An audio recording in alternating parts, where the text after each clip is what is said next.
Hello friends. आज के video में हम डिस्कस करेंगे NTPC assistant officer environment management की एग्जाम में जो कैंडिडेट सेलेक्ट हुए हैं उनको इंटरव्यू की तैयारी कैसे करनी है, या हम डिस्कस करेंगे कि इंटरव्यू में किस किस टाइप के क्वेश्चंस पूछे जाते हैं। तो फ्रेंड्स, ये वीडियो हमने जो एनटीपीसी में ऑलरेडी सिलेक्टेड कैंडिडेट्स हैं उनसे डिस्कस करके पूरा वीडियो अच्छी तरह बनाया है। तो आप वीडियो पे बने रहिए, अच्छे से सुनिए, और जो जो टॉपिक हम बता रहे हैं उनको आप डिटेल में जाके आपको पढ़ना है, क्योंकि बहुत ही कम टाइम बचा है। 28 तारीख से आपके इंटरव्यू स्टार्ट हो जाएंगे। तो आप ये वीडियो अच्छे से सुने और उसके बाद में अपनी तैयारी पे लग जाएं। तो सबसे पहले हम देखते हैं कि जो एग्जाम जो फॉर्म की लास्ट डेट थी वो थी 26 जून। उसके बाद में रिजल्ट कब आया? 22 अक्टूबर को रिजल्ट आया। और उसके बाद में इंटरव्यू की डेट है वो 28 अक्टूबर से 30 अक्टूबर के बीच में फिक्स की गई है। तो जो जिस कैंडिडेट का स्लॉट जिस दिन है उसको ध्यान रखना है। और जो इंटरव्यू का टाइमिंग है वो सुबह 10 बजे से स्टार्ट होगा और शाम को 4 बजे तक, 4, साढ़े 4, 5 बजे तक इंटरव्यू चलेंगे। तो ये सब डेट्स हम वो ध्यान में रखना। तो चलिए हम डिस्कस करते हैं कि कैंडिडेट्स को इंटरव्यू में किस रेशियो में सिलेक्ट किया गया है इंटरव्यू के लिए। So total number of vacancies कितनी थी इस पोस्ट के लिए? 20 वैकेंसीज थी इन्वायरमेंट असिस्टेंट ऑफिसर के लिए, इन्वायरमेंट मैनेजमेंट असिस्टेंट ऑफिसर के लिए।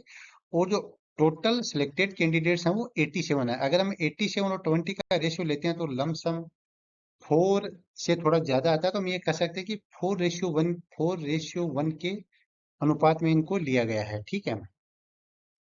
चलिए अब हम डिस्कस करते हैं स्टेप बाय स्टेप की पहली स्टेप में आपको क्या करना है, सेकंड स्टेप में आपको क्या करना है, थर्ड स्टेप में आपको क्या तैयारी करनी है।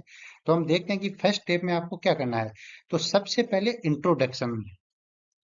आपको अपना इंट्रोडक्शन है वो अच्छी तरह तैयार कर लेना चाहिए। ब्रीफ में तैयार करना, आपको डिटेल में कोई भी इंट्रोडक्शन नहीं देना है।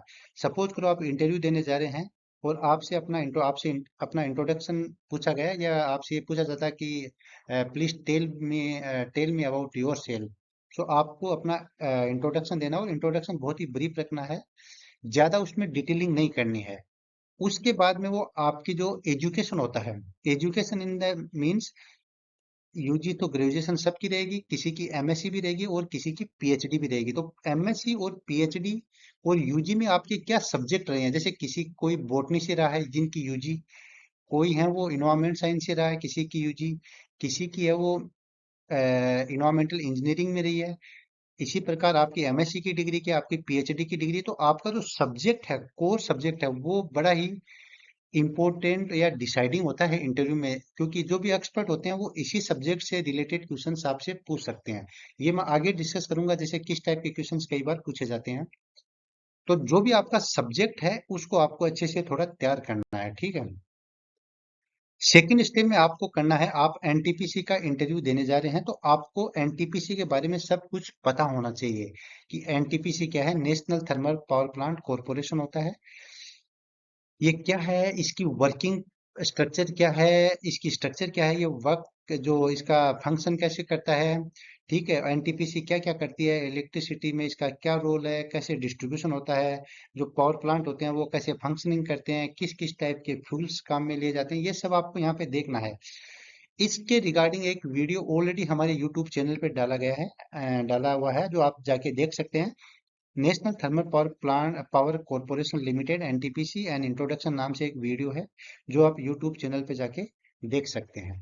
इसके अलावा मैं आपसे और चीजें हैं जो मैं आपको बताना चाहूंगा कि आपको इस वीडियो के अलावा आप कुछ रिपोर्ट्स हैं, जब आप एनटीपीसी की वेबसाइट को आप ओपन करोगे तो वहां पे आप पब्लिकेशन में जाना और पब्लिकेशन में जाके देखोगे तो ये जो कुछ रिपोर्ट्स हैं जो 1, 2, 3, 4, 5, इनमें इनिशियल में जो 23, 24 की रिपोर्ट्स हैं, ये दो रिपोर्ट्स हैं।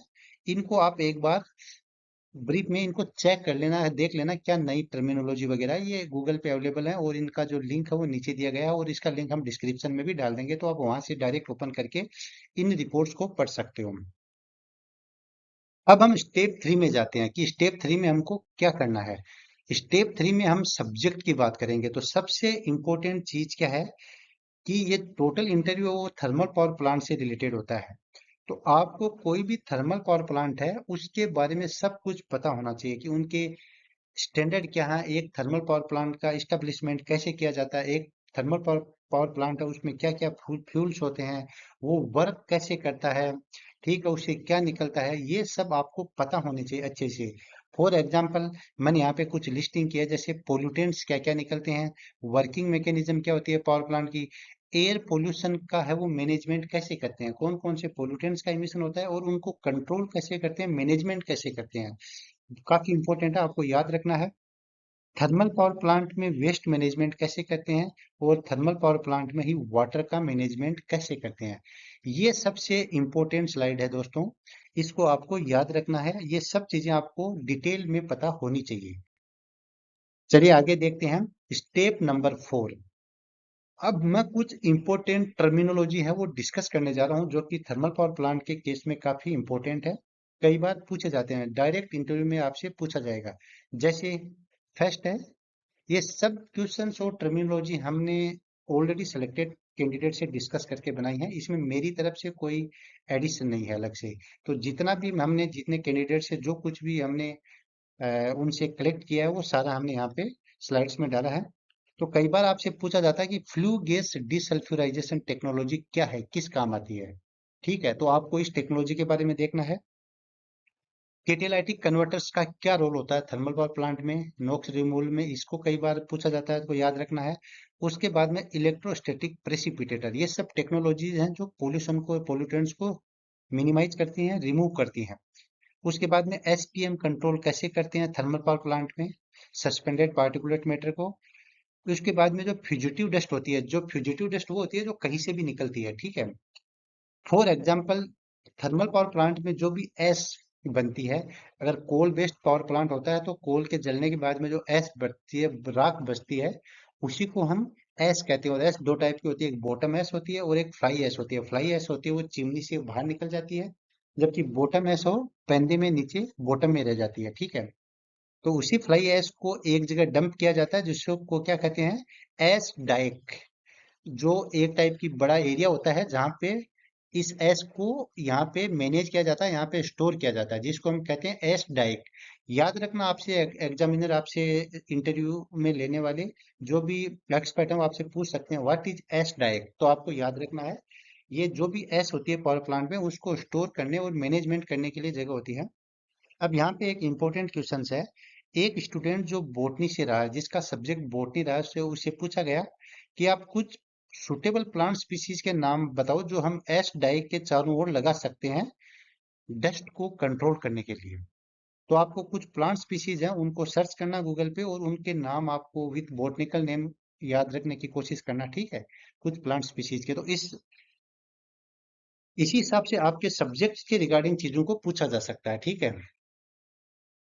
अब हम कुछ इंपॉर्टेंट टर्म्स की बात करेंगे जो आजकल काफी न्यूज में हैं और एनटीपीसी उन चीजों पे काफी फोकस करी है। जैसे हम बात करेंगे वाटर कंजर्वेशन की, एनटीपीसी है वो वाटर कंजर्वेशन पे कैसे काम करी है, क्या क्या मेजरमेंट है जो एनटीपीसी कर रही है। एनटीपीसी का एक टारगेट है वाटर पॉजिटिव टाउनशिप। अगर आपने कभी भी एनटीपीसी को विजिट किया है तो एनटीपीसी एक छोटा टाउन के टाइप में होता है जहाँ पावर प्लांट होता है, जहाँ पे जितने भी लोग काम करते हैं उनके वहाँ पे क्वार्टर्स होते हैं, वहाँ पे सभी टाइप की शॉप, छोटा medical medical facility, all the things are there, okay. So that is known as town. So जितना भी एनटीपीसी टाउन से जो वाटर निकलता है उसको मतलब कैसे हम जीरो वाटर वेस्ट टेक्नोलॉजी पे काम कर सकते हैं, तो उनको जो टेक्नोलॉजी है वाटर पॉजिटिव टाउनशिप, जो टर्मिनोलॉजी है उसको आपको देखना है कि ये क्या होता है, कैसे काम किया जाता है। उसके बाद में है जीरो वेस्ट टाउनशिप, कि जितना भी वेस्ट जनरेट होता है उसको रीयूटिलाइज हम कैसे कर सकते हैं। उसके बाद में वेस्ट मैनेजमेंट कैसे कर सकते हैं, जिसमें बायोडिग्रेडेबल और नॉन बायोडिग्रेडेबल दोनों वेस्ट को इंक्लूड किया गया है। और उसके बाद में हजार्डस वेस्ट मैनेजमेंट। तो आपको पता होना चाहिए कि एक पावर प्लांट से किस टाइप का हजार्डस वेस्ट प्रोड्यूस होता है और उसका मैनेज कैसे कर सकते हैं। तो चलिए मैं कुछ हजार्डस वेस्ट हैं जो कि पावर प्लांट्स में से निकलते जो वेस्ट होता है, कुछ इस टाइप के वेस्ट होते हैं जिनको हम हजार्डस वेस्ट की कैटेगरी में काउंट करते हैं। फॉर एग्जांपल, सबसे पहले हमको हजार्डस वेस्ट मैनेजमेंट रूल है, इसको देखना है कि ये पावर प्लांट के लिए कैसे यूजफुल होता है या इस वेस्ट मैनेजमेंट में क्या क्या इसकी गाइडलाइंस हैं क्या क्या है वो सब देखना है। उसके बाद में एक वेस्ट होता है रेजिन वेस्ट। रेजिन वेस्ट क्या होता है फ्रेंड्स, कि हम प्लांट में जो कूलिंग के लिए जो वाटर जाता है वो वाटर है, उसमें कोई मिनरल्स नहीं होने चाहिए। तो वाटर के मिनरल्स को हटाने के लिए एक डीमिनरलाइजेशन प्लांट का यूज किया जाता है, और उसमें रेजिन्स का काम में लेता है। तो ये छोटी छोटी बीड्स होती हैं, ठीक है, इन्हीं बीड्स को यूज में लिया जाता है। ये केटाइनिक और एनानिक दोनों टाइप के रेजिन्स होते हैं। तो ये जो रेजिन वेस्ट होता है, जो रेजिन्स निकलते हैं फिल्ट्रेशन के बाद में, उनको हजार्डस वेस्ट की कैटेगरी में इंक्लूड किया जाता है। Used oil, thermal power plant में जो भी ऑयल यूज में लिया जाता है वो भी हजार्डस वेस्ट की कैटेगरी में आता है। उसके बाद में मिनरल वुल, ये मिनरल वुल होता है जो बॉयलर में काम आता है। बॉयलर की बाहर की बॉडी पे लगी होती है, जो भी इंसुलेटिंग मेटर की तरह काम करती है, ताकि कोई भी हीट है वो बॉयलर से बाहर निकल नहीं पाए। तो ये जो तीन कैटेगरी है वो हजार्डस वेस्ट की कैटेगरी में आती है, और आपको याद रखना है, काफी इंपॉर्टेंट है। चलिए कुछ और टर्मिनोलॉजी है, जैसे सीवेज ट्रीटमेंट प्लांट क्या होता है, इफ्लुएंट ट्रीटमेंट प्लांट क्या होता है, इनके बारे में आपको पता होना चाहिए। एयर पोल्यूशन के टॉपिक है, उसको आपको अच्छे से देखना है कि एयर पोल्यूशन क्या होता है, किस किस टाइप के पोल्यूटेंट होते हैं, ठीक है, उनका मैनेज कैसे कर सकते हैं। इसी प्रकार हमको वाटर पोल्यूशन के बारे में भी पूरा देखना है, ठीक है। सॉलिड वेस्ट मैनेजमेंट के बारे में पता होना चाहिए हमको कि सॉलिड वेस्ट मैनेजमेंट कैसे कर सकते हैं। एक काफी इंपॉर्टेंट है, मुझे एक कैंडिडेट से ये पता चला जो कि एनटीपीसी में सिलेक्टेड है, उन्होंने कहा कि ईआई जो इन्वायरमेंटल इम्पैक्ट असेसमेंट प्रोसेस का थर्मल पावर प्लांट में काफी बड़ा रोल होता है। तो इसको याद करना जरूरी है कि इसमें क्या क्या स्टेप होते हैं। जब एक थर्मल पावर प्लांट को की इस्टेब्लिशमेंट किया जाता है तो ईआईए किस प्रकार होती है, क्या क्या स्टेप होती हैं, क्या क्या प्रॉब्लम्स आती हैं, कैसे कैसे मैनेज किया जाता है। तो आपको ये सब पता होना चाहिए कि ईआईए की जो क्लियरेंस है वो थर्मल पावर प्लांट के लिए कैसे ली जाती है। उसके बाद में एक सिस्टम होता है जो मैंडेटरी है, कंटिन्यूअस इमिशन मॉनिटरिंग सिस्टम, जो कि सभी थर्मल पावर प्लांट में मैंडेटरी है। इसके बारे में भी आपको थोड़ा देख लेना है कि इसमें क्या क्या इंस्ट्रूमेंट होते हैं, किस किस टाइप के पैरामीटर्स का है मेजरमेंट करता है, ये कंटिन्यूअस मेजरमेंट करता है।